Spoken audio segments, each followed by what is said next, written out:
I'm going to be making a video on doing wet sanding and buffing on this truck. I did do some paint touch-ups on it the other day. I did not record it because I kind of was working on it here and there, but if you know that there was a spot here that looked like crap and there was a couple other spots I wasn't happy with. I did start wet sanding the front of this the other day, but I only lightly knocked it down, and you could see it's actually pretty smooth, but there are a few dirt nibs.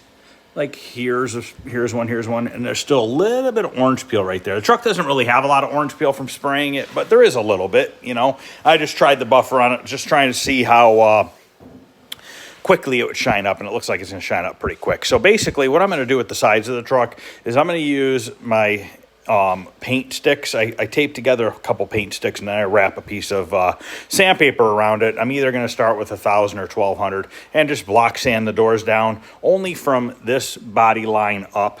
The bottom of the truck, I'm not wet sanding and buffing. It's white. You're never going to see it. You're never going to notice it. So basically this strip going right down the center of the truck, I'm going to wet sand it with a paint stick, top of the bed rails as well. And then like I said, either 1,000 or 1,200, I'm not sure yet.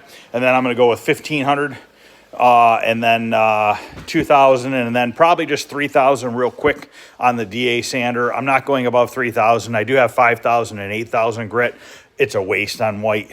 The higher grit you go, the quicker your buffing process goes, you know what I mean? So basically, when you start getting into the 5,000 and 8,000 grit, and if you take your time with the DA sander, and you know, just really work it, it's starting to polish to clear up on it, you know, just from sanding it with that type of grit. Also, I noticed on this truck, and there's really not much I can do about it, I added these door handles. So this is obviously a newer style door handle versus the truck itself. I do notice a little bit of, in the bodywork here, it humps a little bit. And the problem why it's doing that is because the curvature of the area of the door panel that we cut out of the other truck is matching up to the flatter panel of the older truck.